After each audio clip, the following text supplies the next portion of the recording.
ভোগে শান্তি নাই একথা আমরা জানি, তবু ভোগকে ত্যাগ করে ত্যাগের পথে, বৈরাগ্যের পথে, তিতিক্ষার পথে তো চলতে পারছি না। কেন পাচ্ছি না? কেন আমি বারবার রিপুর কাছে, ইন্দ্রিয়ের কাছে, ভোগের কাছে, লালসার কাছে, কামের কাছে পরাজিত হচ্ছি?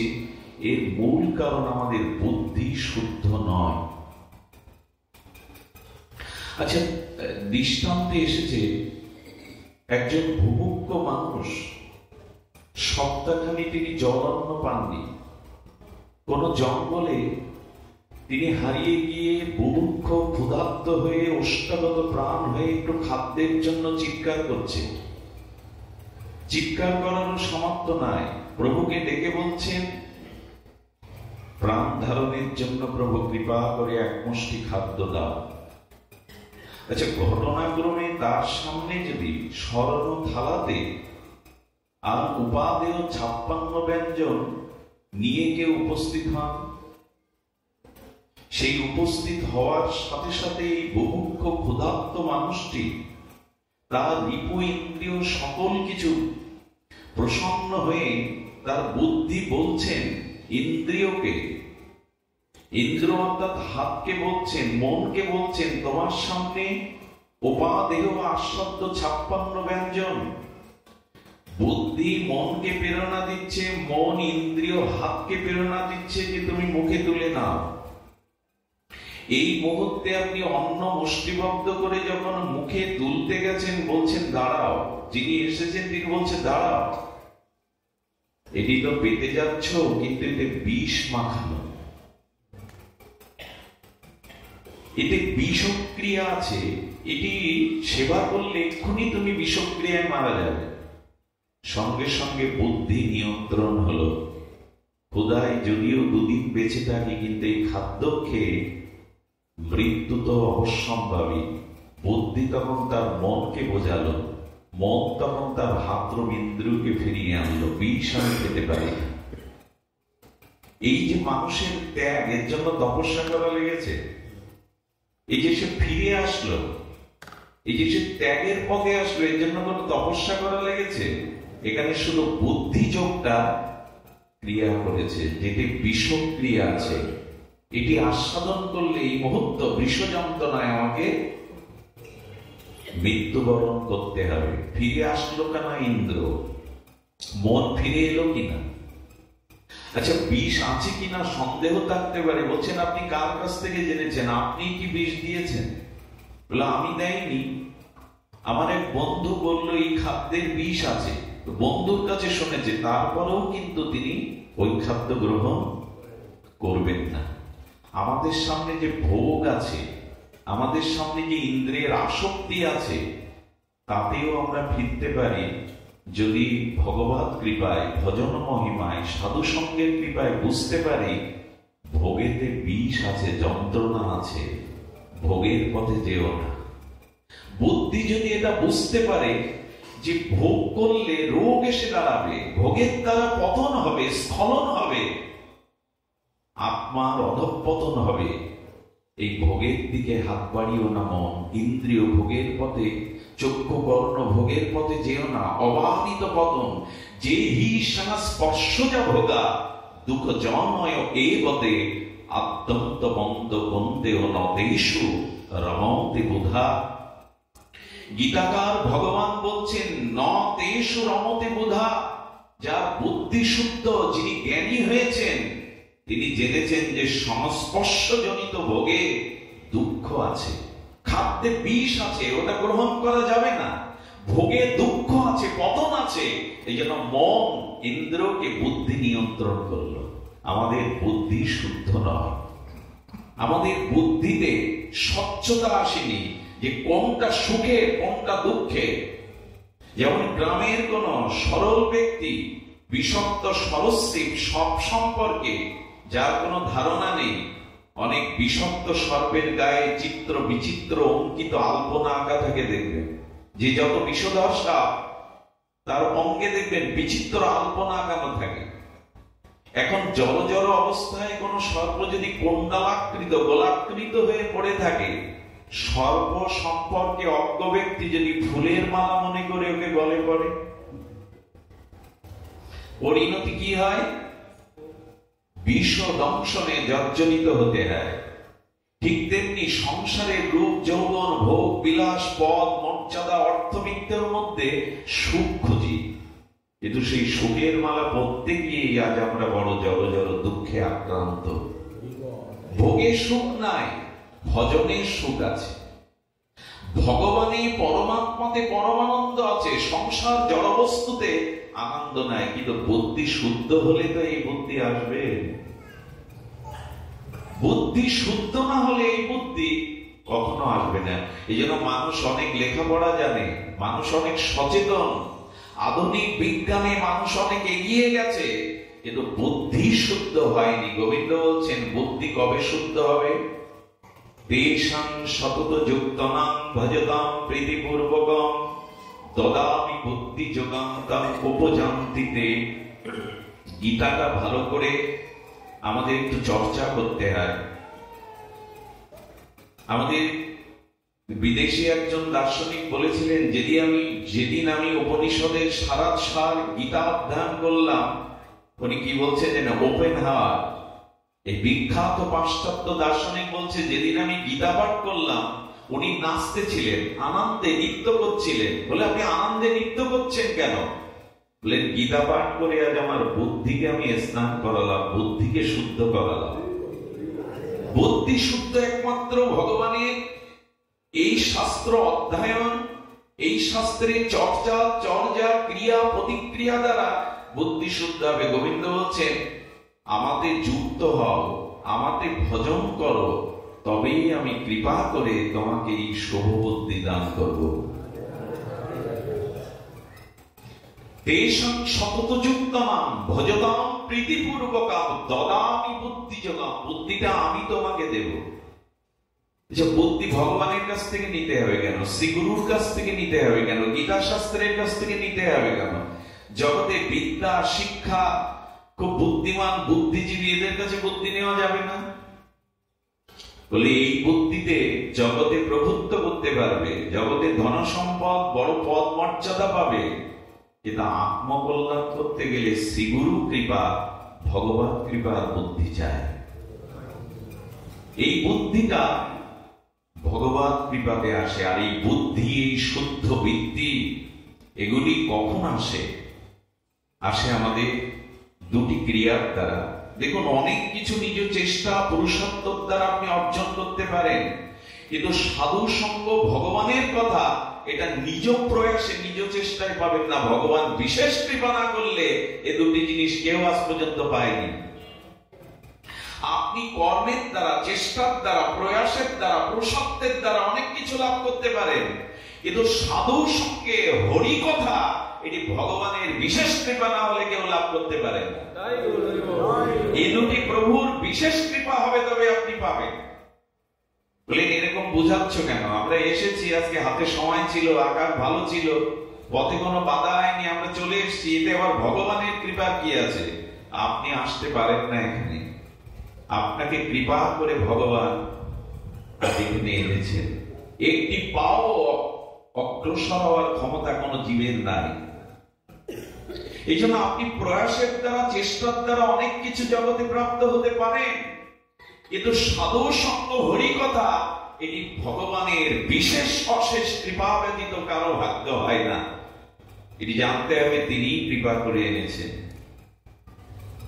সেই সাধু সঙ্গে যদি ভগবানের গুণগাথায়, লীলা গুণগাথায় আমাদের বৃত্তি প্রবৃত্তি ভজনমুখী হয়, আর অনুরাগের ভজন হয়, তখনই ভগবান কৃপা করে আমাদেরকে এই শুভ বুদ্ধি, বুদ্ধি যোগ অর্থাৎ ভগবানের সাথে বুদ্ধি যুক্ত হয়ে গেলে তখনই আমাদের প্রকৃত কল্যাণ আসবে।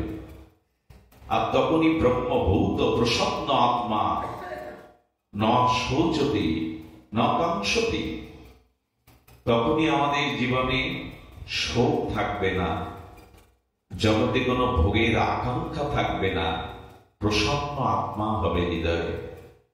এই জন্য যারা ভগবানের ভজন করতে বসেছেন তারা এত প্রশান্ত আত্মা কেন? তারা এত চিরায়ত শান্তির আশ্রয়ে আসে কেন? কারণ তাদের শোক নাই, কোনো কিছু পাওয়ার আকাঙ্ক্ষা কামনা নাই তো তারা হারাবে কেন?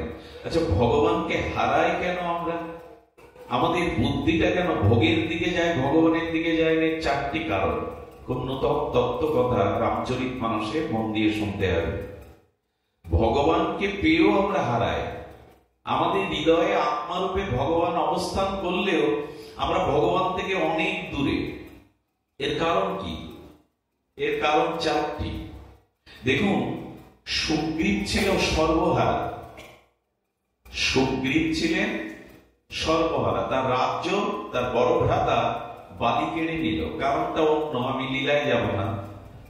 মূল কথাটি আমরা প্রবেশ করব সূত্র আকারে। বালি তার ছোট ভ্রাতা সুগ্রীবের বল প্রয়োগ করে তাকে পরাস্ত করে তাড়িয়ে দিয়ে রাজ্য সিংহাসন দখল করল, এমনকি স্ত্রীকেও দখলে নিয়ে নিল, তার সমস্ত সবার সম্পদ নিয়ে নিল। প্রাণের ভয়ে সুগ্রীব অবস্থান করছেন ঋষিশৃঙ্গ পর্বতে। এইখানে বালির যাওয়া নিষিদ্ধ ছিল। ওইখানে বসে বসে সর্বহারা হয়ে আর অনাথের মতো কাঙাল হয়ে দুঃখ ভোগ করছে। এর পরের ইতিহাস জানা। হনুমানজি রঘুপতি রামচন্দ্রের সাথে সুগ্রীবের সখ্যতা অর্থাৎ বন্ধুত্ব স্থাপন করে দেয়। ভগবান ছাড়া, ভক্ত ছাড়া, শ্রীগুরু বৈষ্ণব ছাড়া ভগবানের সাথে কারো সম্বন্ধ রচনা হয় না। যেমন পাত্র এবং পাত্রী, এই যুবক এবং যুবতীকে পুরোহিত এসে তিথি নির্ঘণ্ট থেকে শুভ সময় যোগে ব্রাহ্মণ এসে পুরোহিত এসে যেমন মন্ত্রের দ্বারা তাদের বিবাহ বন্ধনে আবদ্ধ করে দেয়, তারা স্বামী স্ত্রীতে রূপান্তরিত হয়, ঠিক তেমনি ভক্ত এবং শ্রীগুরু বৈষ্ণবের কৃপা ছাড়া ভগবানের সাথেও আমাদের সম্বন্ধ রচনা হয় না। সাধু সঙ্গে তোমার ভজন করব, এই দেহটা দিয়েছ ভজনের জন্য, এই প্রতিজ্ঞা আমরা প্রত্যেকেই মার গর্ভ থেকে করে আসি। ওই 10 মাস 10 দিন গভীর অন্ধকারে মাতৃ জঠরে নরক যন্ত্রণায় তিমিরে ভুগতে ভুগতে ভগবানকে আমরা এই করাল বা প্রতিজ্ঞা করে এসেছি, এই জগতে গিয়ে তোমায় ভুলে যাব না, মায়ার দ্বারা আবদ্ধ হব না, ভজন করে তোমার কাছে ফিরে আসবো। এই প্রতিজ্ঞা আমরাও করেছিলাম, কিন্তু ভুলে গেছি। সুগ্রীব ভুলে গেল। রাম ভগবান বলছে সামনে বর্ষা ঋতু, বর্ষাকাল, এ সময় আমরা 2 মাস সীতা অন্বেষণে বিরতি দিয়ে আমি জঙ্গলে অবস্থান করছি, রাজ্যে যাব না, আমার সন্ন্যাস ধর্ম, পিতৃসত্য পালন, আমি এই পর্বতেই থাকবো। সুগ্রীব যাও, তুমি 2 মাস এই বর্ষাকাল কেটে গেলেই জানকী অনুসন্ধানে বেরিয়ে পড়বে। সুগ্রীব 4 মাস রামের কথা মনে রাখেনি। স্ত্রী পেয়ে, রাজ্য পেয়ে, ধন সম্পদ পেয়ে বেমালুম ভগবানের কথা ভুলে গেল। আমাদের দুর্দশা, আমাদের বললে ভুল হলো, আমার মতো যারা মাদিস তাদেরও এই ভুল হয়, ভগবানকে ভুলে গেলাম। আচ্ছা, ভগবানকে ভুলে গেলাম কেন? 4টি জিনিস আমাদের জীবনে যখন আসে তখন আমরা ভগবানকে ভুলে যাই। কটি? 4টি জিনিস যখনই আপনার আমার জীবনে আসবে, আমিও আপনিও ভগবান ভুলে যাবো। আমাদের দুর্দশা তো তাই হচ্ছে। একটি হলো রাজ্য, একটি হলো কোষ, একটি হলো পুর, একটি হলো নারী। আবার বলি, রাজ্য, কোষ, পুর, নারী। তুলসীদাস গোস্বামী রামচরিত মানুষে বলছেন, আজ পর্যন্ত পৃথিবীতে যারা এই 4টি পেয়েছে তারা ভগবানকেই ভুলে গেছে সুগ্রীবের মতো। প্রথমে বলি রাজ্য। আচ্ছা, রাজ্য পেলে ভগবানকে ভুলে যায় কেউ? অম্বরীশ মহারাজ তো ভোলেনি, প্রহ্লাদ মহারাজ তো ভোলেনি, ধ্রুব মহারাজ তো ভোলেনি। আসলে এখানে রাজ্য বলতে পদের কথা বলা হয়েছে, বড় পদ মর্যাদা। এই জগতে যেই আপনি বড় কোনো পদে বসবেন, বড় পদমর্যাদা পাবেন, তখনই ভগবানকে ভুলে যাওয়ার সম্ভাবনা আপনার জীবনে তৈরি হবে। আচ্ছা, এখানে যদি কোনো মন্ত্রী মহোদয় আসে, দেখবেন উনি আসলেন, প্রদীপ প্রজ্বলন করলেন, আর 2টো কথা বলতে গিয়ে বললেন আমি খুবই ব্যস্ত, সময় ছিল না, তবু এসেছি। উনি 2টো কথা বলেই মালা চন্দন নিয়ে প্রশংসাপত্র নিয়ে চলে গেলেন। আসলে কি এত ব্যস্ত হয়নি? এত ব্যস্ত না। আপনাদের এখানে বসে হরিকথা শোনার তার রুচি, ওই পদমর্যাদায় তাকে তাড়িয়ে নিয়ে বেড়াচ্ছে। যখনই মানুষ কোনো বড় পদে বসে, প্রথমতে তার প্রভুত্ব করতে ইচ্ছা করে, আমি প্রভু।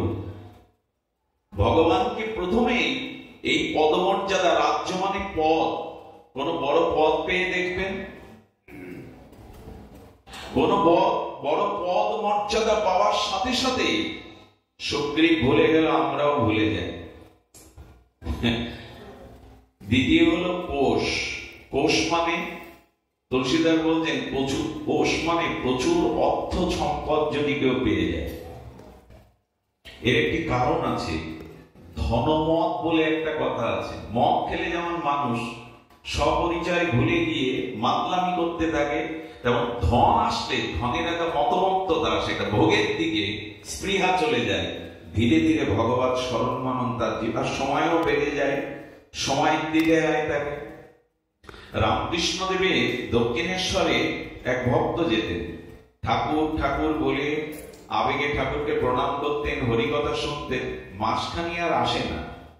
এখন একদিন গঙ্গা থেকে ঠাকুর ঘাট থেকে উঠছেন, আর ওই ছেলেটাকে দেখছেন গঙ্গার উপরে, মানে ঘাটির উপরে ছেলেটা দাঁড়িয়ে আছে।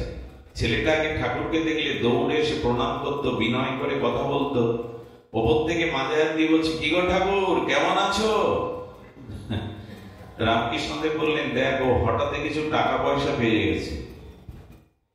অতিরিক্ত টাকা পয়সা ধন সম্পদ যখন আসতে থাকে, মানুষের ভোগের দিকে তরঙ্গ চলে যায়, ভগবানই বাদ পড়তে থাকে।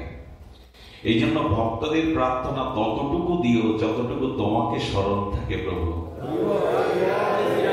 ততটুকু দিও। আপনারা জানেন আমাদের পশ্চিম বাংলায় জগৎখ্যাত একজন চলচ্চিত্রকার এসেছিলেন। সৌভাগ্যবশত তার জন্মভিটা আমাদের এই বঙ্গদেশে, সত্যজিৎ রায়।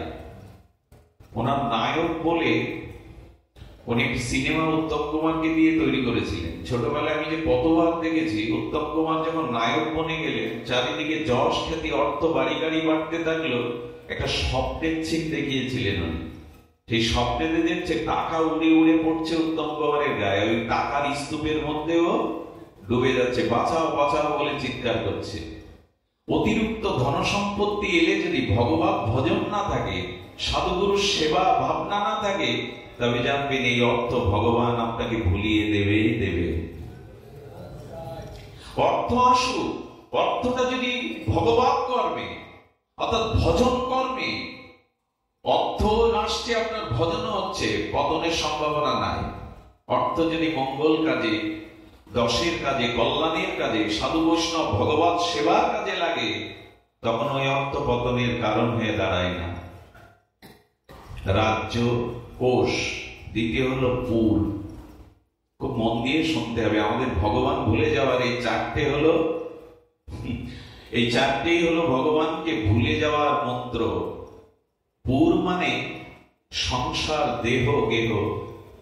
যখনই আপনার সংসারের স্ত্রী পুত্রের প্রতি অতিরিক্ত আসক্তি এসে যাবে, সংসারের প্রতি, পুত্র পরিজন স্ত্রীর প্রতি অতিরিক্ত ঘোর আসক্তি এসে যাবে, আমার স্ত্রী, আমার পুত্র, আমার দেহ, আমার সংসার, তখনই ভগবান বাদ পড়ে যাবে। নিজেকে সাজিয়ে কি করবেন, নিজেকে বিজ্ঞাপন করে কি করবেন? এ দেহে এখন লিভার নষ্ট হয়ে গেলে, কিডনি নষ্ট হয়ে গেলে, ক্যান্সারের জাম ধরা পড়লে, এই সৌন্দর্য আপনি প্লাস্টিক সার্জারি করেও রাখতে পারবেন না।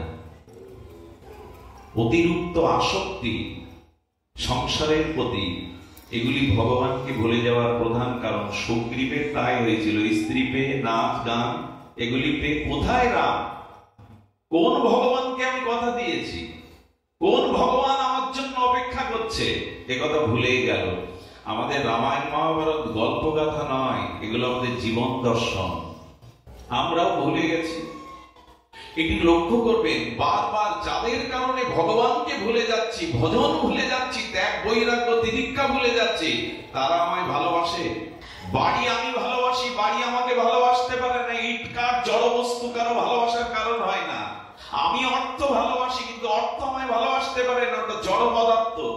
যে ভগবানকে ভালোবাসলে এক পায়ে গিয়ে গেলে তিনি হাজার পায়ে গিয়ে আসে, তাকেই ভালোবাসলাম। খুব বুদ্ধিমানের কাজ। আমাদের বুদ্ধি খুব শুদ্ধ, এই দেহটা চিতায় একদিন পোড়াতে হবে, এক মুষ্ঠ ছাই হবে, কথা কে না জানে। মাটির নিচে দিলে অসংখ্য কীট আমার দেহটা কুড়ে কুড়ে খাবে। আর সিগাল পুকুরে যদি 42 কোন লাশ খায়, পরের দিন বা দুদিন পরে তাদের উদারে মলমূত্র তৈরি হবে আমার এই দেহটা। একে বিজ্ঞাপন করার কি আছে? এতে এত সাজানো গোছানোর এর প্রতি এত মোহের কি আছে? যখনই মোহ এলো ভগবানের প্রতি অনুরাগ চলে গেল। এগুলো শুনি বটে, কিন্তু আমাদের ওই যে ভজন না করলে বুদ্ধি আসবে না। মাঝে মাঝে দেখবেন ঘরের মা ঠাকুরমারা শান দিত, যে কাঁচি আছে দা আছে, তাই না, শান দিত পাথরে বালি দিয়ে। কেন? ও ধারটা নষ্ট হয়ে গেছে। তো ভগবানের কথা এই জন্য শুনতে হবে, ভজনেই শুনতে হবে। আমার বুদ্ধিটা ধার নষ্ট হয়ে গেছে, বুদ্ধি কাজ করছে না, এটা ধার দিতে হবে ভজনের দ্বারা, সাধু সঙ্গের দ্বারা, হরি কথার দ্বারা।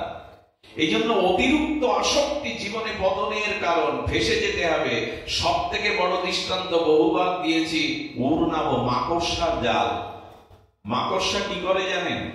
ঈশ্বর ওদের একটা প্রভূত শক্তি দিয়েছে, ওরা গাল থেকে লালা সৃষ্টি করতে পারে।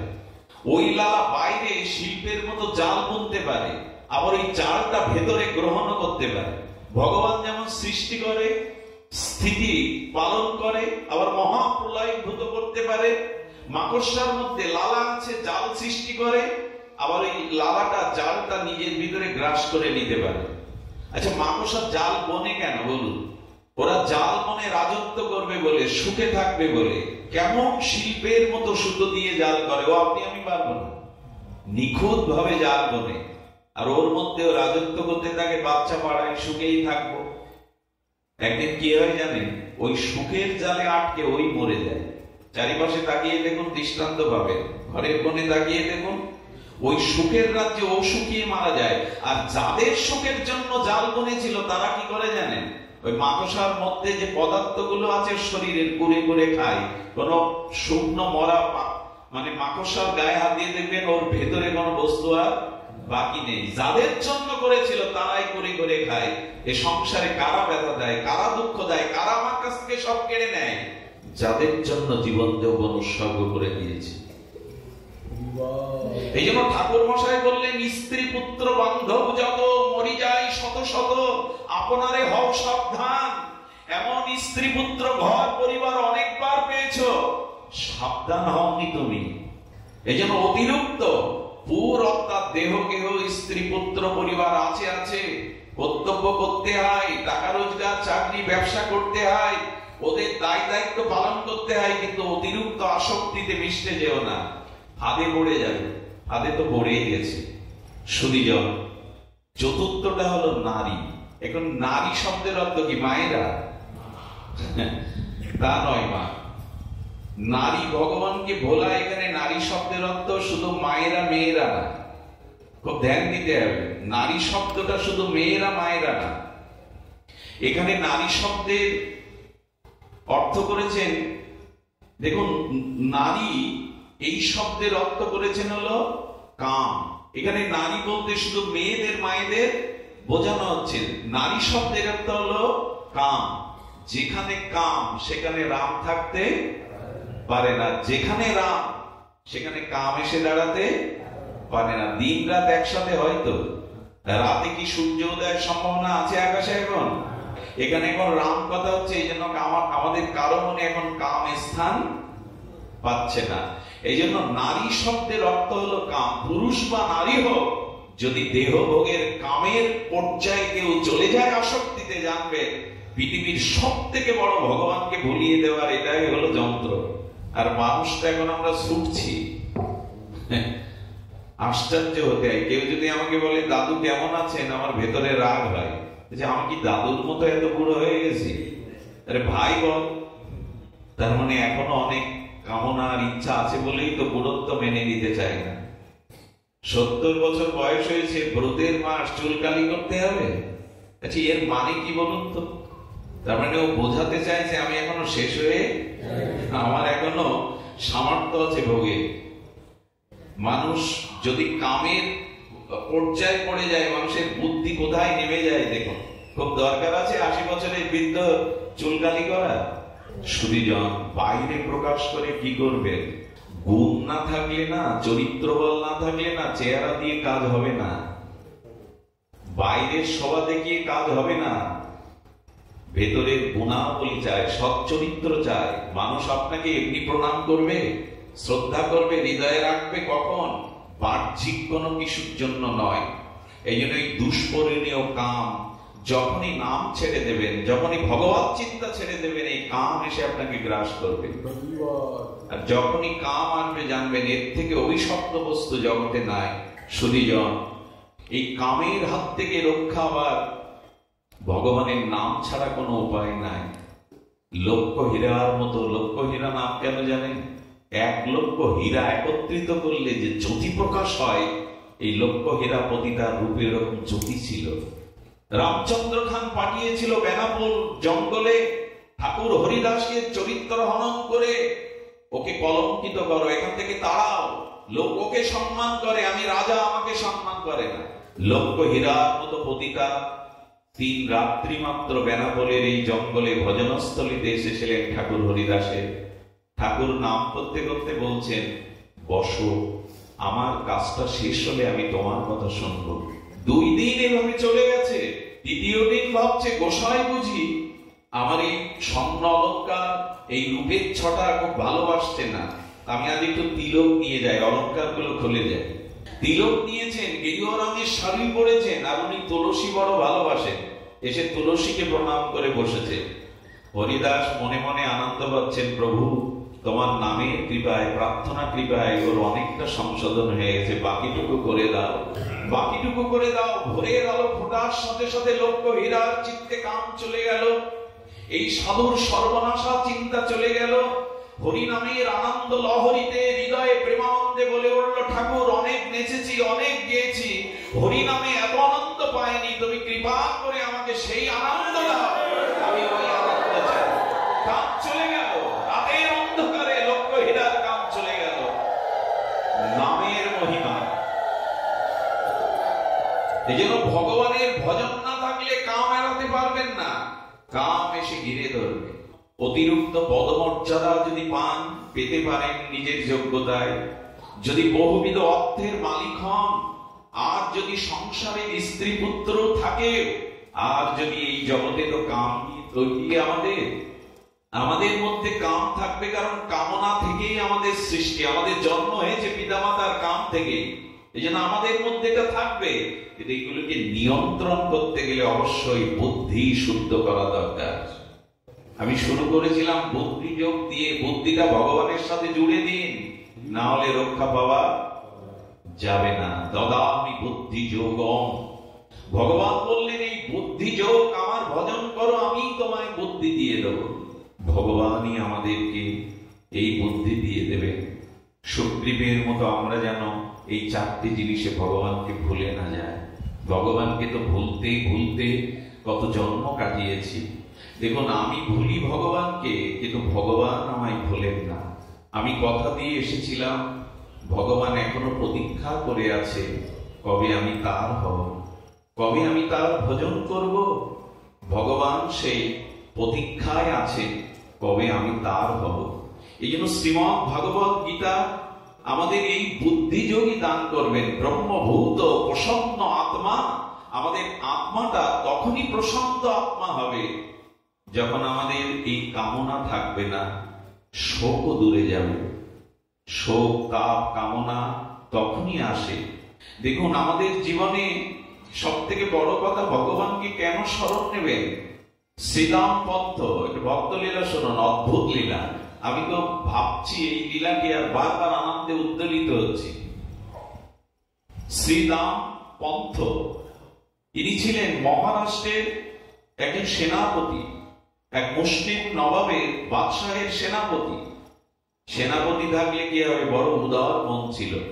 আচ্ছা, আপনি মন্দিরে 3 বেলা যান, ভগবানের ভজন করেন, এটাই আপনার প্রকৃত ভক্তের পরিচয়? না ব্যবহারিক জগতে আপনি সুচরিত্র, সুবিচার, লোকের কল্যাণ করেন, এটাই আপনার ভক্তের চরিত্র? কোনটা? মন্দিরে থাকা কালীন? এখানে আমরা সবাই সাধু, এখানে সবাই ভদ্র আমরা, কিন্তু আমার প্রকৃত ভদ্রতার পরিচয়, ভক্তের পরিচয় ব্যবহারিক জগতে প্রতিফলিত হবে। আপনি মানুষের সাথে কেমন আচরণ করেন, আপনার ভিতরে কতটা করুণা আছে, ক্ষমা আছে, দয়া আছে। শুধু মন্দিরে বসে আর এই ব্যাসপীঠে বসে আমার মতো দুটো কথা বলতে পারলেই তিনি ভক্ত বা ভদ্র নন। তিনি ভগবানের কাছে নিত্য যেতেন। শ্রীরাম পন্থজি ইনি মহারাষ্ট্রের ভগবানের কাছে যেতেন। মহারাষ্ট্রের আমাদের যাকে আমরা গোবিন্দ বলি, ওরা বিট্টল বলে, পন্ডরীর বিট্টল। মহারাষ্ট্রের বিট্টল নামে তিনি খ্যাত। তো ওই মন্দিরে যেতেন, ভগবানকে আরাধনা করতেন, নাম জপ করতেন। আবার এই মুসলিম শাসকের বাদশাহ, প্রতাপশালী বাদশাহ, উনি ছিলেন সেনাপতি। সেনাপতি পছন্দ করতেন যে সৃষ্টিকর্তার প্রতি ওর বিশ্বাস আছে, দয়া আছে, মমতা আছে, কর্তব্য জ্ঞান আছে। এভাবে বিশ্বাস অর্জন করলেন। কিন্তু মহারাষ্ট্রে একবার দুর্ভিক্ষ দেখা দেয়। যেন ভক্তের পরিচয় দেখুন। দুর্ভিক্ষ দেখা দিলে ওনার জীবনে যত অর্থ সঞ্চয় করেছেন সবগুলো অন্ন ছত্র দানে বিলিয়ে দিলেন। যখন ওনারটা কম পড়লো তখন উনি বাদশার রাজকোষ থেকে ওনাকে না জানিয়ে এই দুস্থ মানুষগুলোর প্রাণের জন্য উনি দান করতে লাগলেন। কিন্তু কিছু কিছু মানুষ তো থাকে, তারা অন্যের কল্যাণ, অন্যের মঙ্গল দেখতে পারে না। যেমন পেঁচো, পেঁচা, এরা সূর্য উদয় হলে সব প্রাণী জেগে ওঠে। ভৈরবীর আগে প্রকৃত আনন্দ সুরমোচ্ছনায় সুরলাবণীতে জেগে ওঠে। ভোরবেলাটা সব আনন্দময় হয়ে ওঠে। এই জন্য ভোরের ঘুমটাও আনন্দময় হয়ে ওঠে। সবকিছু ভোরে দেখবেন। নির্মল ব্রাহ্ম মুহূর্তে আপনি স্নান করবেন, কি জেগে যাবেন, কি বাইরে একটু পদচারণা করবেন, সবকিছু মধুময় লাগবে। ওই সময়টা প্রকৃতিতে পরম স্নিগ্ধতা বিরাজ করে।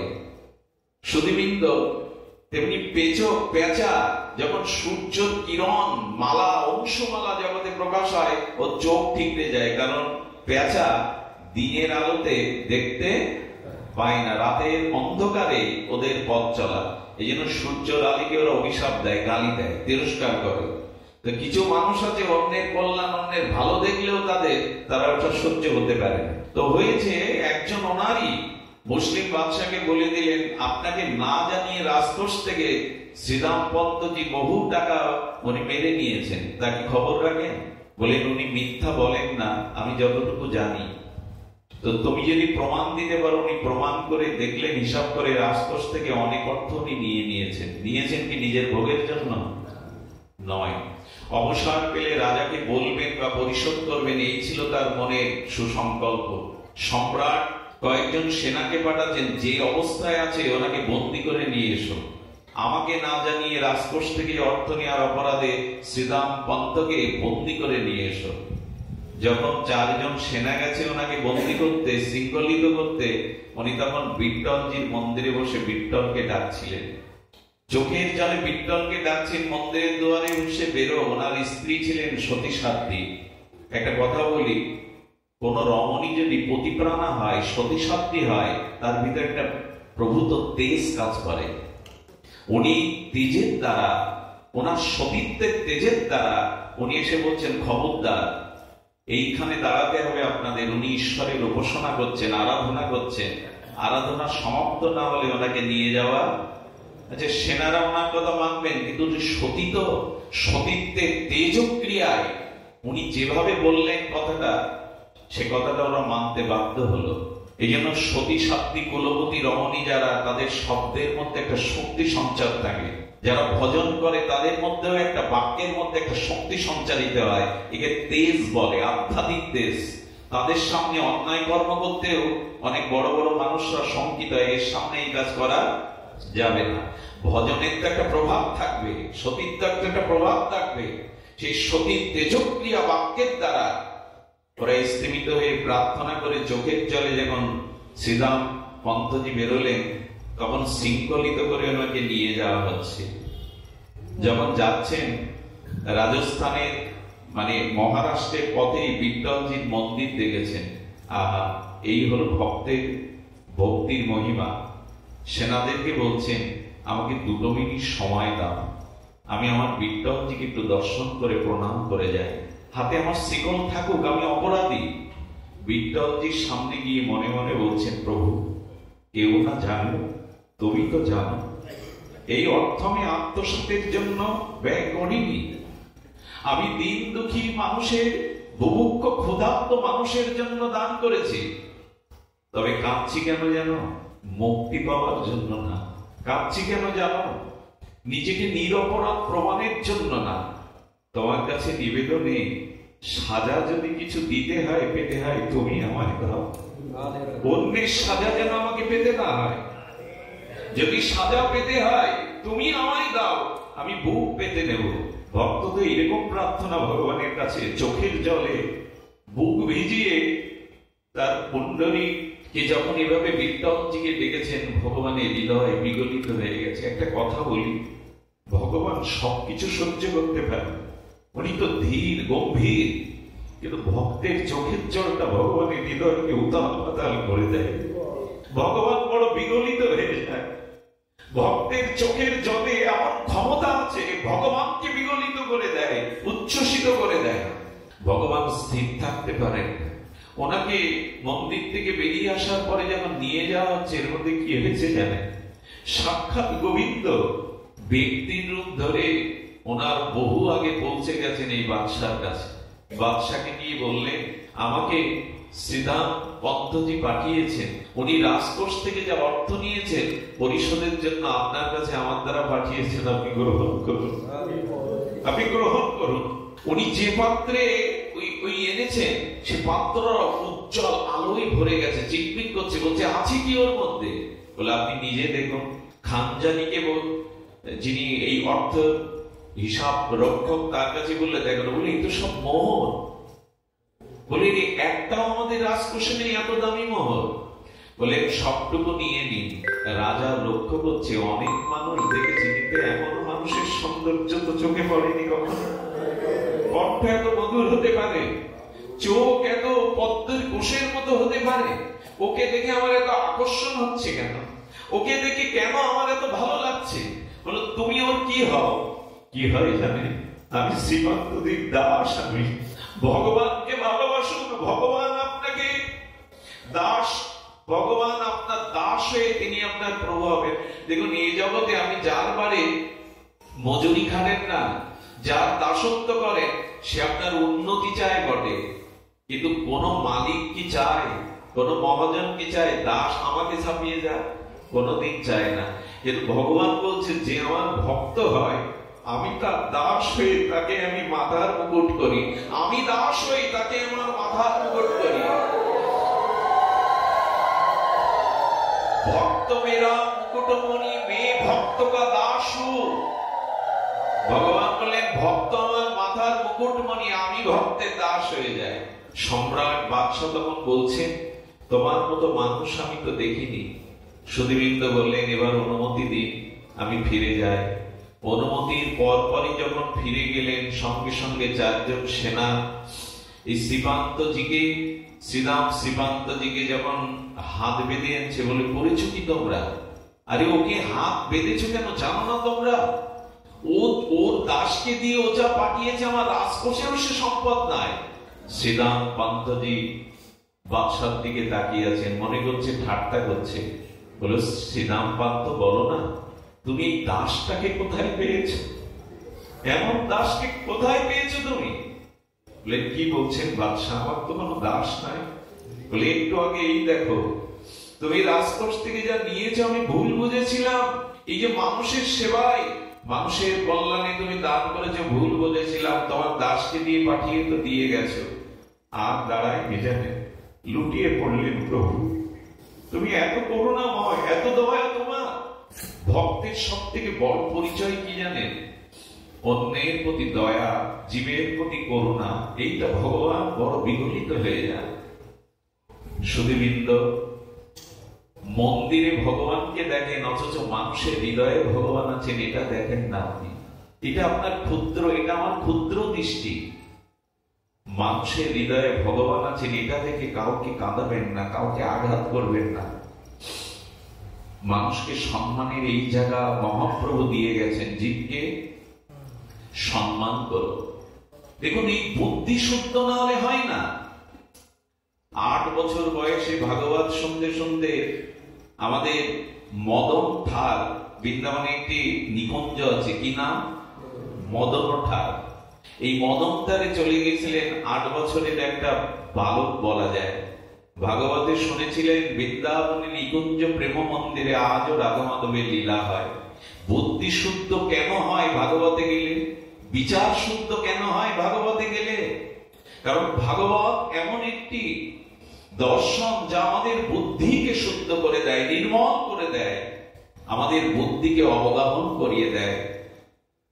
গায়ে ময়লা মাটি আবর্জনা অশুদ্ধতা থাকলে যেমন পুত সলিলে স্নান করলে আমরা পবিত্র হয়ে যাই, শুদ্ধ হয়ে যায়, স্নিগ্ধ হয়ে যায়, তেমন এই ভাগবত কথামৃত দিয়ে যদি কেউ স্নান করতে পারে তার বুদ্ধি নির্মল হয়ে যায়, শুদ্ধ হয়ে যায়।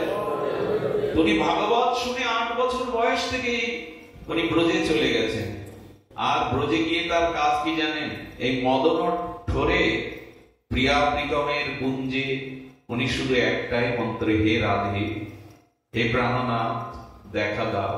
হে রাধে, হে প্রাণনাথ মন্ত্র জানে না, শাস্ত্র জানে না, লেখাপড়া করতে তো অবসর পায়নি। 8 বছর বয়স ত্যাগ করে বৃন্দাবনে চলে গেছেন। আজ বয়স পরিণত হয়েছে, বৃদ্ধ অবস্থায়, কিন্তু ক্ষতি একটা কি লাভ একটা জানি না। চোখের জলে কাঁদতে কাঁদতে প্রিয়া প্রীতমের শ্যাম শ্যামার জন্য চোখটাই অন্ধ হয়ে গেছে। ওনার এখনো নাম আছে অন্ধ বাবা, মদন ঠারের অন্ধ বাবা বলে পরিচিতি। এই মদন ঠারের নিকুঞ্জ মন্দিরের দুয়ারে বসে অন্ধ হয়ে গেলে তো আর পথ চলতে পারে না। কোন ব্রজবাসী কেউ যদি মাধুকরী দেয়, ওই মাধুকরী একটু সবজি রুটি পেয়ে ভজন করে, আর একটাই ভজন, হে রাধে, হে শ্যাম সুন্দর, আমি অযোগ্য, আমি ভজন জানি না, কবে দর্শন পাবো। ঘটনাক্রমে একদিন রাধারানী এবং শ্যাম সুন্দর এই ব্রজ নিকুঞ্জ মন্দিরের পথ দিয়ে যাচ্ছিলেন। আর সেই মদন ঠারে বসে অন্ধ বাবাজি বারবার বলছেন, হে রাধে, হে করুণাময়ী, হে শ্যাম সুন্দর, আর কবে করুণা হবে, আর কবে কৃপা হবে। আরতিতে, হৃদয়ের আরতিতে লেগে চলেছেন। হঠাৎ করে রাধারানী বললেন, শ্যাম শুনতে পাচ্ছ? এ যেন চোখের জলে তোমায় আমায় ডাকছে।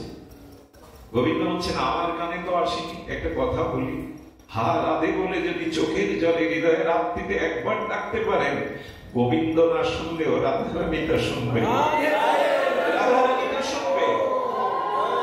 রাধারানীর চিত্তটা বড় বিগলিত চিত্ত।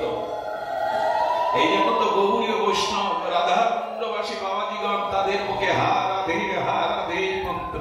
আমাদের রঘুনাথ দাস গোস্বামী 16টা বছর পুরী ধামে লীলাচলে মহাপ্রভুর সান্নিধ্যে ছিলেন, কিন্তু 16 বছর মহাপ্রভুর অপকটের পরে শ্রীরাম বৃন্দাবনে রাধা কুণ্ডে গিয়ে তখন আর গৌর নাই, তখন আর কৃষ্ণ নাই। নিশিদিন সমস্ত বিষয় ত্যাগ করে রঘুনাথ দাস গোস্বামীর একটাই হাহাকার, হে রাধে, তুমি বিনা মোর কেহ নাই, হে রাধে, তুমি বিনা মোর কেহ নাই। ওই মন্ত্র আজও কোন শুদ্ধ ভক্ত যদি রাধা কুণ্ডে গভীর নিশীতে কান পাতে, আকাশে বাতাসে আজ ওই মন্ত্র ধ্বনিত হয়, তবই বাষ্পি ন জীবাবি তোয়া বিনা, হে রাধে, তুমি বিনা মোর কেহ নাই, হে রাধে, তুমি বিনা মোর কেহ নাই। কেন রাধে রাধে করে বাবাজিরা? রাধারানীর চিত্ত অত্যন্ত বিগলিত, রাধে বললেই তার চিত্ত বিগলিত হয়ে যায়।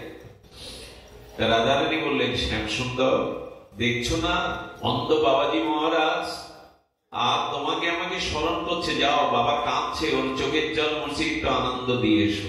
রাধারানী আগে গোবিন্দকেই পাঠায়। সহসা সামনে তিনি আসতে চান না, কারণ এত করুণা তার ধরা পড়ে যায়। তো শ্যামসুন্দর বুদ্ধিমান, চতুর, ওনার হৃদয়টা অত বিগলিত নয়, এই জন্য ওনাকে আগে পাঠান। বাবাকে চোখের জল মোছানোর জন্য বলছে, বাবা তোমার খুব দুঃখ? বলেন, কে তুমি? বলে, আমি ব্রজবাসী রাখাল বালক। বলে, বালকই থাকো, আমার দুঃখ শুনে তোমার কি হবে? যাও, চলে যাও। বাবাজি মহারাজের কথা শুনে শ্যামসুন্দর বলছে, বাবা যদি ক্ষুধা লাগে আমি তোমাকে একটু রুটি সবজির ব্যবস্থা করে, তো খেতে চেয়েছি তোমার কাছে। রাগ করে বলছেন, এই হাতের লাঠি কিন্তু তোমার উপরে পড়বে, চলে যাও।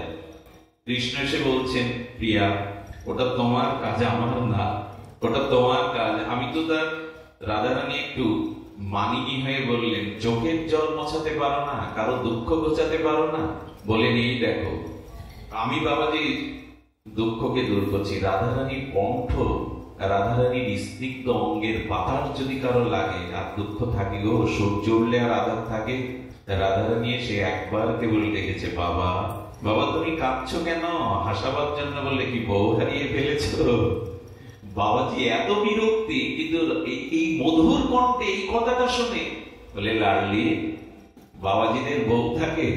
তোমার মনে হয় আমি বউ হারিয়ে গেছি? এক কথায় গোবিন্দ বলছেন, বলিহারি রাধা তোমার মহিমা। যাকে এত করে চোখের জলে একটু হাসি আনার চেষ্টা করলাম বদনে, এক কথাতে এসে উঠেছে। বলে, না রে লাডলি, বাবাজিদের তো বউ নাই, বউ হারায়নি। বলে, বাবা একটু বলবে? বলে, যাকে হারিয়েছি তাকে দিতে পারবে তুমি? কত জন্ম তুমি তাকে হারিয়ে পথে ঘুরছি, আমার রাধারানীকে দাও না। রাধারানী আর সহ্য করতে পারলেন না। রাধারানী সঙ্গে সঙ্গে তার কোমল করপল্লবটি বাবাজির চোখে হাত বুলিয়ে দিলেন। দৃষ্টি পেয়ে দেখছে সামনে শ্যাম সুন্দর মদন মোহন, তার প্রিয় রাধারানী দাঁড়িয়ে। চরণে পড়ে গেলেন, এত করুণা তোমার, এত কৃপা তোমার। 3 দিনের মাথায় রাধারানী তাকে চরণে নিয়েছিলেন, আর রাখেননি জগতে।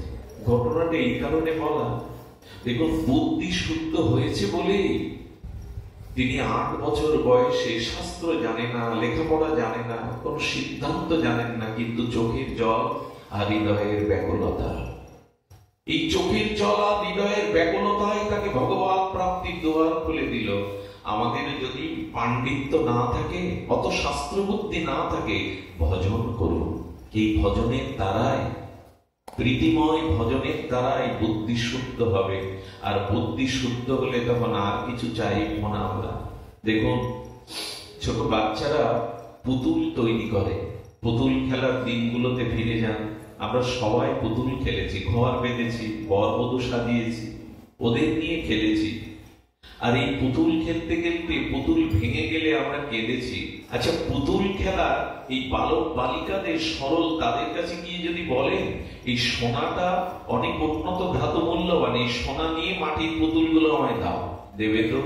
কারণ সোনার মহিমাটা ও এখনো বোঝেনি। এই জন্য ও সোনা বোঝে না, সোনার মহিমা জানে না। ও বলে আমার খেলার পুতুলগুলি দাও। যখন বড় হলো, সোনা এই উন্নত ধাতুতে উপলব্ধি এলো, তখন কি আর মাটির পুতুল খেলবে না, সোনা চাইবে? ঠিক আমার দশাও তাই। আমি মাটির পুতুল নিয়ে খেলছি। এই ভগবান ভজন যে সোনা, আর এই সংসারের খেলা যে মাটির খেলা, এ আমি বুঝছি না। ভজন করলে এই বুদ্ধি বাড়বে, তখন মাটির পুতুল ফেলে দিয়ে সোনাকেই নেবে। আমাদেরও ভজন করলে এই বুদ্ধি বাড়বে, জগতে কিসের জন্য এসেছে, আমাদের জীবনের মূল লক্ষ্য কি। আমাদের মূল জীবনের লক্ষ্য ঈশ্বর প্রাপ্তি, আর কিছু নয়। আর সব গৌণ, মূল লক্ষ্য প্রেম ভক্তির দ্বারা ভগবান প্রাপ্তি। এটাই হলো জীবনের মূল লক্ষ্য। ভগবান প্রাপ্তি হলো সংসার করার জন্য, শুধুমাত্র অর্থবিত্ত ভোগ বিলাস কাটানোর জন্য আমাদের এই জন্ম দেননি ভগবান। ভোগ আমরা অন্যান্য জন্মেও হয়ে গেছে, ভোগটা মানুষের জন্মের জন্য নয়। খুব সুখে ভোগ করবো, এতে ভজন হবে না। আমাকে আজ অনেকেই খুব শাসন করছে। গতকাল অন্নকূটে আমি 2 জায়গায় দুপুরে গেছি, ঠিকভাবে স্নান আহারেরও সময় হয়নি। রাতে আপনাদের এখানে কোথায় বাপিদা শ্যামলদা নিয়ে গেছে, কোথায় সেই নবগ্রাম, কোথায় বাড়ি ফিরতে তো রাত 4টে 4:30। আজ আবার এখানে যেতে খুব সুখে থাকলে না, আপনাদের দর্শন তো পাওয়া যাবে না, আপনাদের ভক্ত সঙ্গ তো পাওয়া যাবে না। দেহটাকে তো শুকর কুকুর জন্মেও সুখ দিয়েছি, ভোগ দিয়েছি, তো ভোগের জন্য তো এই জন্ম পাওয়া নয়, এটা ত্যাগের জন্ম। দেবতারাও এই জন্ম পান, দেবতারাও এই জন্ম প্রার্থনা করেন, তবে দুর্লভ মনুষ্য জন্ম পেয়ে ভগবান ভজন করতে পারবো। সেই জন্মটা ভোগের পেছনে লাগিয়ে দেব? বুদ্ধি শুদ্ধ হয়নি আমাদের। বুদ্ধি শুদ্ধ হলে ওই শিশু, ওই বালক বালিকা পুতুল ফেলে সোনা নেবে কখন? যখন বয়ক্রমে তাদের বুদ্ধি বৃদ্ধি পাবে, তখন জানবে মাটির মূল্য থেকে সোনার মূল্য অনেক বেশি। শুধুজন এই জন্য বুদ্ধি শুদ্ধ যাতে হয়, এই জন্য আমাদের ভজন করতে হবে। ভজন ব্যতীত আমাদের বুদ্ধি শুদ্ধ হবে না। শুধুবৃন্দ, এই জন্য আপনাদের কাছে শুধু একটু নিবেদন এই যে জীব জীব আমরা পুনঃ এই জন্ম মৃত্যু জরা ব্যাধি এই আক্রান্ত সংসারে পুনঃ গতাগতি করছি। দুটি পথ আমাদের সামনে, আমি আপনাদের সামনে তুলে ধরি দুটো পথ, দেখুন কোনটা বেছে নেবেন আপনি। একটি পথ হলো এই পুনঃ মাতৃ জঠরে আসা, পুনরপি জননম পুনরপি মরণম পুনরপি জননী জঠরে শয়নাম ইহ সংসারে খোল দুস্তরে কৃপাহি পারে মোরারে ভজ গোবিন্দম ভজ গোবিন্দম ভজ গোবিন্দম মোরপদে। দুটো পথ আমাদের সামনে। এই পুনঃ জন্ম মৃত্যু মাতৃ জঠরে কর্ম ক্ষয় না হওয়া পর্যন্ত এই আসা যাওয়া, যতদিন কর্মফল আছে ততদিন আমাদের আসা যাওয়া ফুরাবে না। তো বারবার বারবার না ভুক্তং খিয়াতে কর্ম কর্ম যস্য জন্ম, কর্ম না ফুরালে আবার বারবার। আচ্ছা, এখানে যদি কেউ মোটরসাইকেলের চাবি রেখে 2 কিলোমিটার দূরে চলে যান, আবার আসতে হবে কিনা আপনাকে? কোন প্রয়োজনীয় ঘরের চাবি রেখে গেলে আবার আসতে হবে কিনা? তেমনি কোন বাসনা নিয়ে মরে গেলে ওই বাসনা ভোগের জন্য আবার আসতে হবে। ওই যে যতদিন কর্ম না ফুরাবে, ভোগ না ফুরাবে, ততদিনই আসা যাওয়া ফুরাবে না। গোবিন্দ বললেন এই সংসারের পথে বারবার আসা যাওয়ার পথ, আর একটা হলো পরম গতির পথ, একটা হলো আমার চরণে আসার পথ। এই জন্য ঠাকুর বিল্বমঙ্গল ব্রজের পথে উঠে গিয়েছিলেন, আমার হাত ধরে তুমি নিয়ে চলো সখা, আমি যে পথ চিনি না, তোমার পথ আমি চিনি না। তাই তো সাধুগুরু বৈষ্ণব আমাদের হাত ধরে দেখিয়ে দেন, বাবা ভোগের পথে নয় ত্যাগের পথে এসো, অন্ধকারের পথে নয় আলোর পথে এসো, মৃত্যুর পথে নয় অমৃতের পথে এসো, ভগবানের চরণের পথে এসো, পরম গতির পথে এসো। এই পথটাই জানালেন, পরমাম গতিং যা প্রাপ্য নিবর্ততে, আমার পথে চলে এসো। এই পথটাই তো আজ এই ভাগবত থেকে, সাধুগুরু বৈষ্ণবের উপদেশ অমৃত থেকে, জীবন চরিত্র থেকে আমাদের নিতে হবে যে কোন পথে যাব। হে পথিক, তোমার সামনে এই দুটো পথ, এক সংসারে ফিরে আসার পথ, আর এক ভগবানের কাছে যাওয়ার পথ। যদি তা করতে চাও, ভগবানের পথে যদি যেতে চাও, তবে বৌদ্ধ সুন্দরের একটি মূল্যবান বাণী আপনাদের বলি। আমাদের আঙিনার বৌদ্ধ সুন্দর এই মহা উদ্ধারণ লীলাতে তিনি বলেছিলেন, শূন্য থেকো না সদা স্মরণ বই। ছোট্ট কথা, কিন্তু অতল স্পর্শী কত গভীরতা। শূন্য থেকো না সদা স্মরণ বই, অর্থাৎ হৃদয়কে, মনকে, নিঃশ্বাস প্রশ্বাসকে শূন্য ফেলো না, শূন্য রেখো না হৃদয় ঘরকে। কি করবে? অন্য ভাবিও না গুরু গোবিন্দ বই। শূন্য রেখো না মনটাকে, মনের ভিতরে গুরু গোবিন্দকে দাও, গুরু গোবিন্দের নামকে দাও, লীলাকে দাও। শূন্য কখনো রেখো না। শূন্য থাকলেই তোমার এই সংসারে আবার আসতে হবে। শূন্য থেকো না সদা স্মরণ বই, অন্য ভাবিও না গুরু গোবিন্দ বই। গুরু গোবিন্দকে স্মরণ করো। এই জন্য গীতায় ভগবান এই কথা বলেছেন, স্মতব্য। গীতায় বলছেন তস্মাৎ সর্বেষু কালেষু মামনুষ্যর। আর নিখিল শাস্ত্রের বিধিতে বলছেন স্মতব্য শততম বিষ্ণু। ভগবানকে সতত স্মরণ করো। স্মরণ না করলে কিন্তু এই পথ, এই সংসারের পথ আমাদের ঘোরাবে না। আসুন একটি লীলা দিয়ে আজকের পাঠ বিশ্রাম করি। আজকের পরিবেশটা কত মধুমঙ্গলময় হয়ে উঠেছে, জানি না কেন। কত মানুষ কষ্টে দাঁড়িয়ে আছে। এইখানে কান পাথর, এখানে হৃদয়ের কান পাথর, বাইরের না, একটা অন্য জিনিস খুঁজে পাবে। আমি বারবার বলি ভাগবতে আসুন, কারণ ভাগবতে আপনি আসেননি, এখানে অনেক ঋষি মুনিদের আত্মা অলক্ষ্যে এর মধ্যে ঘুরে বেড়াচ্ছে। শুধু কি তাই, আজ রাধা মাধব এসেছেন, এখানে হনুমানজি এসেছেন। এই আমার গল্প কাহিনী নয়। যেখানে হরিকথা সেখানে হনুমানজি কোনো না কোনো রূপে এসে বসে পড়ে। এই জন্য ভাগবতে আসুন। এইখানের পরিবেশটা একটু লক্ষ্য করুন। এত মানুষ, কিন্তু আমাদের বুদ্ধি কত শুদ্ধ, চিত্ত কত নির্মল। এটাই হলো সাধু সঙ্গের ফলপ্রাপ্তি। শুধুমাত্র আসবার জন্য আসা নয়, এখান থেকে যেন আমরা কাজ ফেলে হীরাটা নিয়ে যাই। বারবার হীরা ফেলে কাজ তুলে নিচ্ছি, এখানে এসে যেন হীরা ফেলে কাজ তুলে না নিই। আমি বড় গায়ক, আমি বড় বক্তা, আমি বড় ভক্ত, আমার গলায় তো মালার শোভা পায়, এই কাজ তুলে নিয়েন না হীরা ফেলে। এখানে বরঞ্চ ভক্তের চরণ ধুলি মেখে নিন, ওটাই হীরা। এখানে ভক্তের কৃপাটা মেখে নিন, ওটাই হলো হীরা। এখানে সম্মান মর্যাদা নিতে যেন কেউ না আসি আমরা, এই জন্য হীরা ফেলে কাজ তুলে যেন না নেই, আমরা যেন কাজ ফেলে হীরাটাই নিতে পারি। এই অঙ্গ, এই দামি কাপড়ে এখানে যেন ভক্তের চরণ ধুলি অন্তত মাখতে পারি। ভক্তের চরণ ধুলির মধ্যেই আছে এই ভক্তির হীরা, এই ভক্তির সম্পদ। এটি না মানলে শুদ্ধ ভক্তি কখনো হবে না। অহংকারে মদমত্ত হয়ে যদি ভক্তের চরণ ধুলিতে অভিষিক্ত না হয়, বৈষ্ণবের চরণ ধুলি অঙ্গ না মাখি, কোনোদিনই অনুভব হবে না, অনুভব হতে পারে না। বৈষ্ণবের চরণ রেণু ভূষণ করিয়া তনু যাহাতে অনুভব হয়, ঠাকুর মশার এই মহাবাণী। এইখানে যে ধুলি, এই ধুলি কেবল অনুভব দিতে পারে, এই ধুলি আমাদের চেতনাকে জাগ্রত করতে পারে। আসুন আমরা সেই লীলা কেন শ্রবণ করব? যাতে অন্য সময় হরিনামের সাথে লীলাগুলো স্মরণ করতে পারে।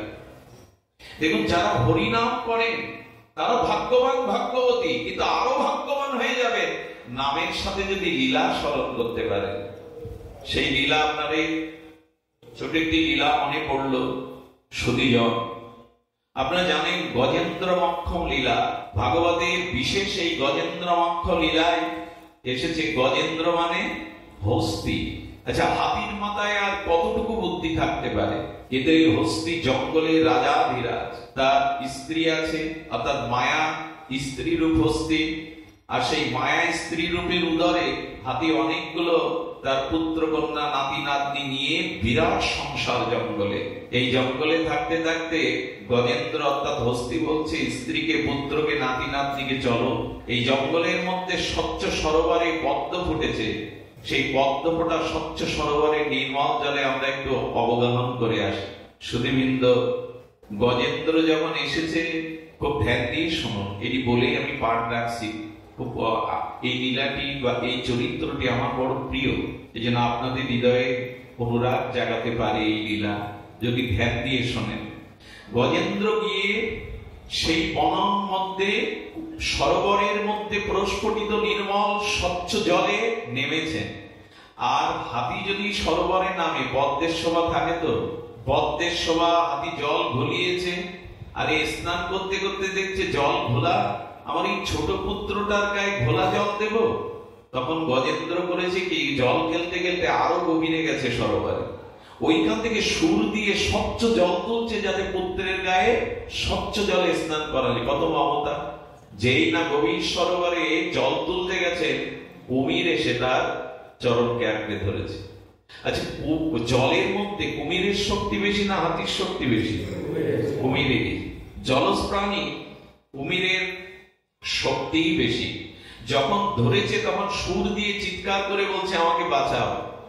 এখন বহু দস্তাদস্তি যুদ্ধ করে তার পুত্র কন্যা নাতি নাতনি স্ত্রীগণ হাতি উদ্ধারের চেষ্টা করলো, কিন্তু জলে কুমিরের শক্তি অধিক থাকায় নিষ্কৃতি পেল না। এদিকে সূর্য অস্ত যাচ্ছে, পশ্চিমে হেলে পড়েছে। পুত্র কন্যাকে নিয়ে আর স্ত্রী হাতিগুলো বলছেন, এই কুমিরে ধরেছে, এর হাত থেকে তোদের বাবাকে বাঁচানো যাবে না, এখন এখানে থাকলে আমরাও মরে পড়বো, চল আমরা এখান থেকে চলে যাই। যখন তারা ওকে মৃত্যুর মুখে ফেলে একাকি চলে যাচ্ছে, তখন গজেন্দ্র বলছেন, বাহ, যাদের সুখের জন্য এত আয়োজন, যাদের জন্য এই জল কেলি, তারা আমাকে মৃত্যুর মুখে ফেলে আজ বিদায় নিচ্ছে। গজেন্দ্র শুধু গজেন্দ্র লীলা সুখদেব গোস্বামী শোনাচ্ছে না, আমাদের শোনাচ্ছে তোমাদেরও পরিণতি।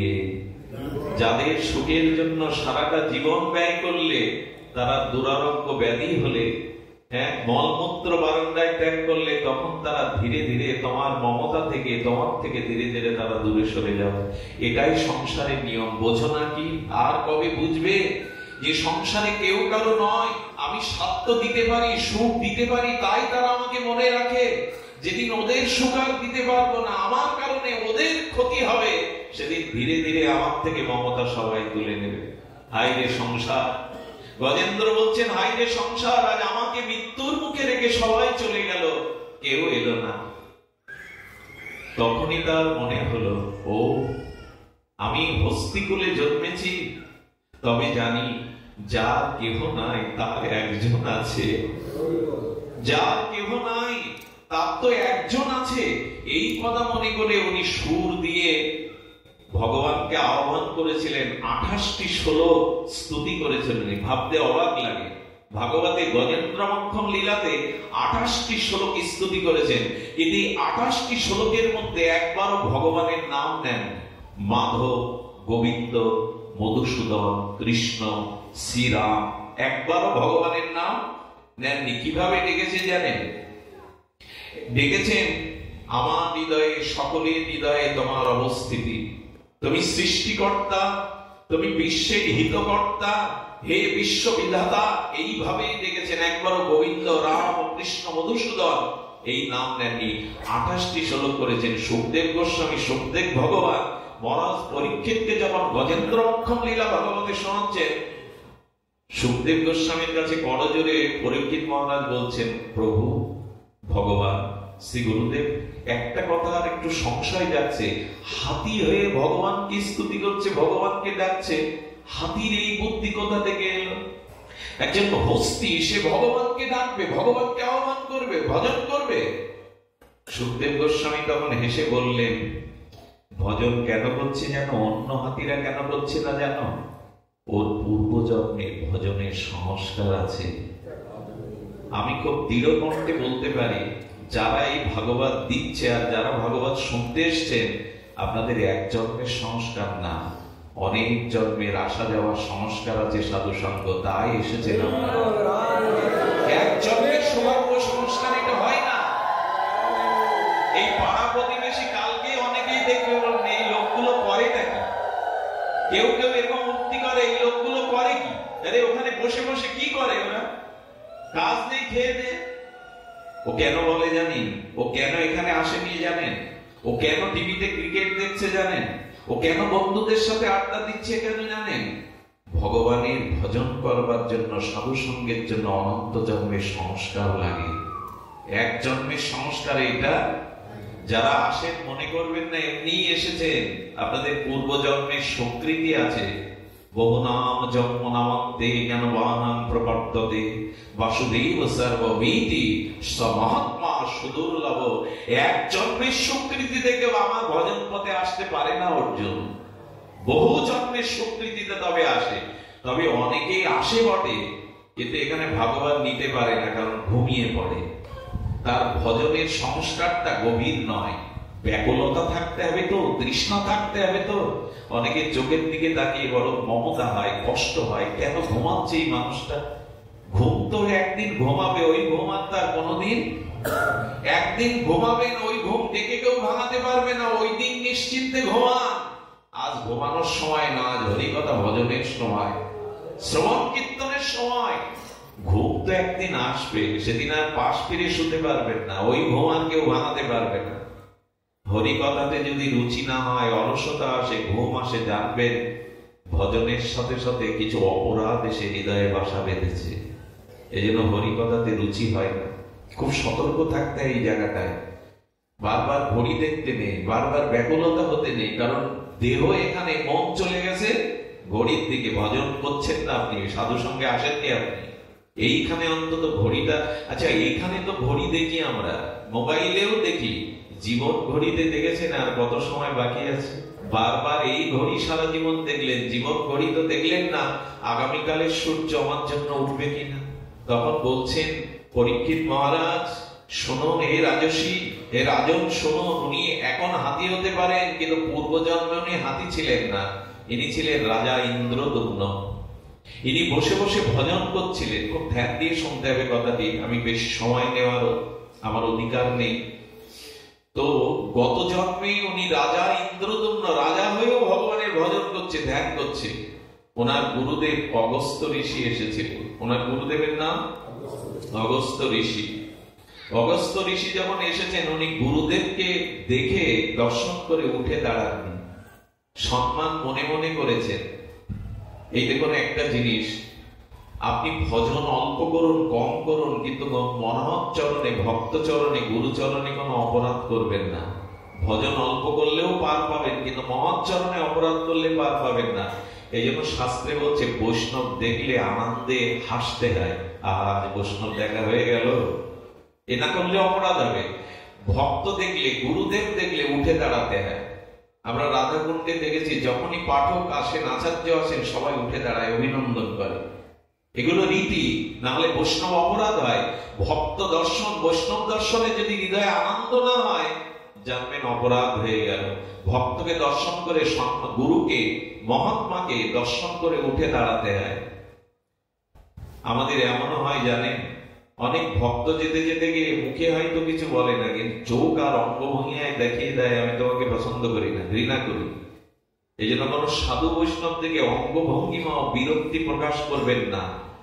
উনি অপরাধ না নিলেও কিন্তু ভগবান ঠিক ঠিক 16 আনা পূর্ণ করে নেবে এই অপরাধ। ভক্ত কখনো কাউকে অভিশাপ দেয় না, তাহলে সে ভক্ত না। কিন্তু ভক্ত চরণে অপরাধ করলে প্রতিটি কণায় কণায় ভগবান কিন্তু তার হিসাব দিতে হবে। ভগবান ছেড়ে দেবেন আপনাকে।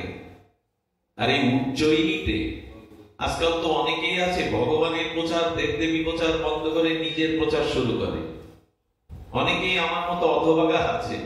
উজ্জয়িনীতে একজন বললো সব রেখে দাও, কালী কৃষ্ণ দুর্গা রেখে দাও, আমার ছবি ফটকটা লকেট করে টানিয়ে রাখো। পদ্ম ফুলের মতো ছবি দিয়ে সে ভগবানের মতো প্রচার করছে। আর বলেন এই দেব দেবী উপাসনা, এটা বেদে নাই, সনাতন ধর্ম, এই সব প্রচার করছে।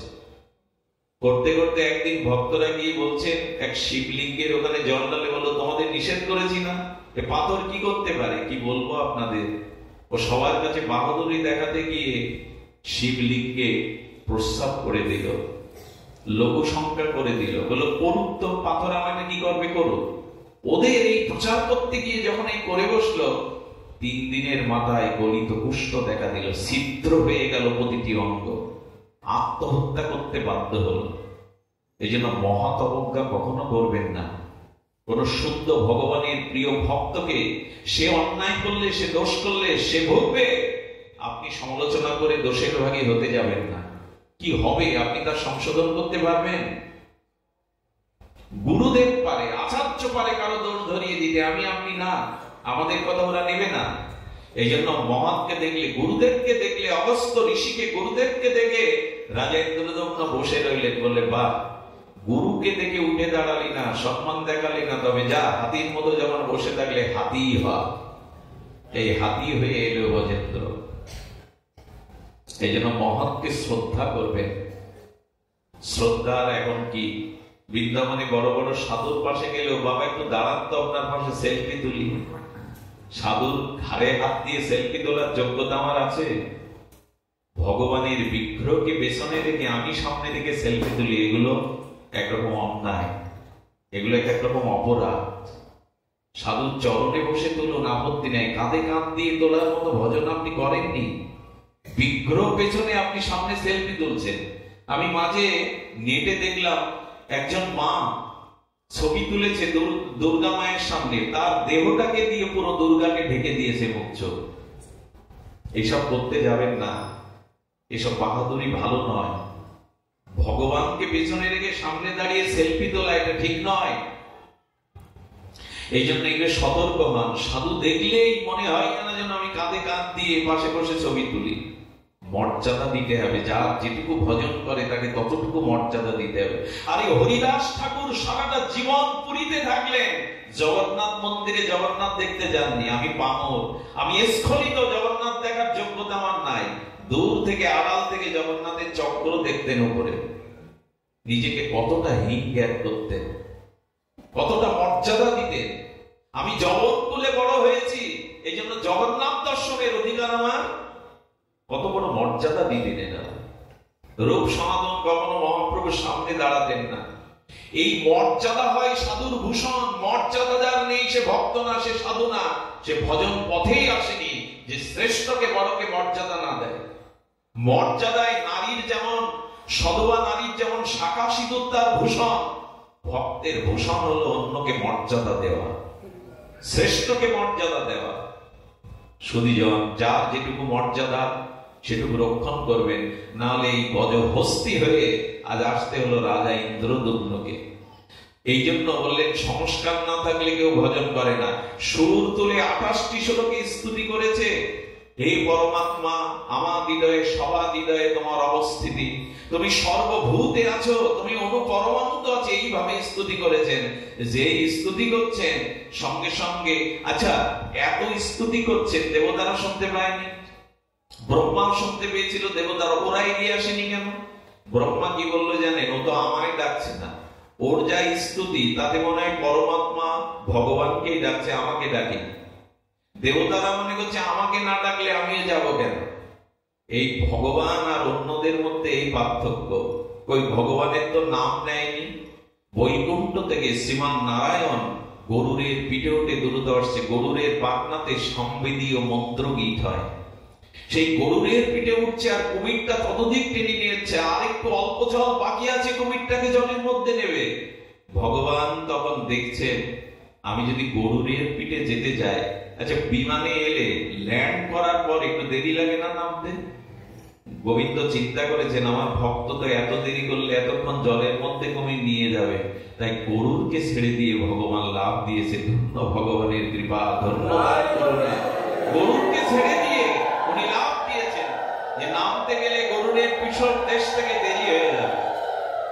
আর ভগবান যখন ভক্তের রক্ষার জন্য নেমে আসছেন ভক্ত বৎসল, গজেন্দ্র দুটো ছোট চোখ দিয়ে দেখতে পীতবরণ, চারি হস্ত শঙ্খ চক্র গদা পদ্ম, তার উজ্জ্বল জ্যোতিতে আকাশ যেন আলোকিত হয়ে গেছে চারিদিকে। এই দিব্য জ্যোতির্ময় ভগবানের চিন্ময় রূপ দেখে আর কুমিরের যন্ত্রণা, মৃত্যুর কথা, ভগবানকে দেখলে আর মৃত্যুর যন্ত্রণা থাকে?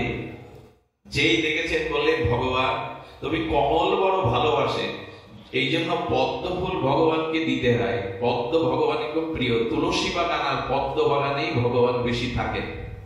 আচ্ছা গোবিন্দে ভগবানের হাতে কি আছে? শঙ্খ চক্র গদা পদ্ম। পদ্ম ফুল ভালোবাসেন বলেই তো শ্রীহস্তে রেখেছেন।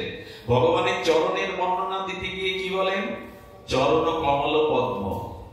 তার হাতটাকে কি বলে? কর পল্লব। অর্থাৎ সবকিছু গোবিন্দের নয়নকে বলে কমল আখি, অর্থাৎ কমলের সাথে প্রিয়তা আছে। হাতি দেখলো অনেক পদ্ম ফুল ফুটে আছে, আমি আর ভগবানকে কি দেব? কিছুই তো দেওয়ার নেই, তাই একটা পদ্ম তুলে ছড়িয়ে দিয়েছেন, ভগবান ওটা হাতে করে নিলেন ভক্তের দেওয়া। নিয়েই উনি নেমেই সুদর্শন চক্র দিয়ে দুইজনকে টেনে তুললেন, কুমির এবং গজেন্দ্রকে। কুমিরের মস্তকটা সুদর্শন চক্র দিয়ে কেটে দিলেন, গজেন্দ্রকে নিয়ে উনি বৈকুণ্ঠে চলে গেলেন। বৈকুণ্ঠে গিয়ে যখন বৈকুণ্ঠ নারায়ণ বৈকুণ্ঠ পরিকার যাচ্ছেন, বৈকুণ্ঠে যেতে গেলে তার আর জন্ম মৃত্যু থাকে না, চারি হস্ত পরিকর হয়ে যায়। আর বৈকুণ্ঠে যখন কেউ যায় তখন ওখানে অভিনন্দনের জন্য বরণডালা সাজায় পরিকররা, বলে আজ আমাদের ভগবান একজনকে আনতে যাচ্ছেন আমাদের পার্শ্বদকে, ওরা বরণডালে সাজিয়ে অপেক্ষা করছে। ভগবান গিয়ে দেখছেন গজেন্দ্রকে বৈকুণ্ঠ পরিকরে নিয়ে যাওয়ার আগে আর একজন নতুন পরিকার পাশে দাঁড়িয়ে। কমলা দেবী লক্ষ্মী দেবী বলছেন এ কে? এই নূতন বৈকুণ্ঠের পরিকার এ কে? বলে প্রভু ওকেই তো আপনি আনতে গিয়েছিলেন। বলে আমি তো আনতে গিয়েছিলাম গজেন্দ্রকে, ওকে। লক্ষ্মী দেবী যে কথা বলেছিলেন আজকের অনুষ্ঠানে একটু সার কথা। লক্ষ্মী দেবী বললেন প্রভু ও কে জানো? ওই কুমিরটাই। আমি তো গজেন্দ্রকে আনতে গেলাম, কুমিরকে আনতে যাইনি, কুমির আমার আগে বৈকুণ্ঠের দূত হয়ে ফিরে এলো। লক্ষ্মী দেবী তখন বলেছিল প্রভু তোমার একটা বাণীতে আছে, শাস্ত্রে আছে যে গোবিন্দের ভগবানের চরণ ধরে আছে তার ভগবান প্রাপ্তিতে বিলম্ব হতে পারে, নাও পেতে পারে, কিন্তু যে ভগবানের ভক্তের চরণে পড়ে আছে সে নিঃসংশয় ভগবানকে পাবে।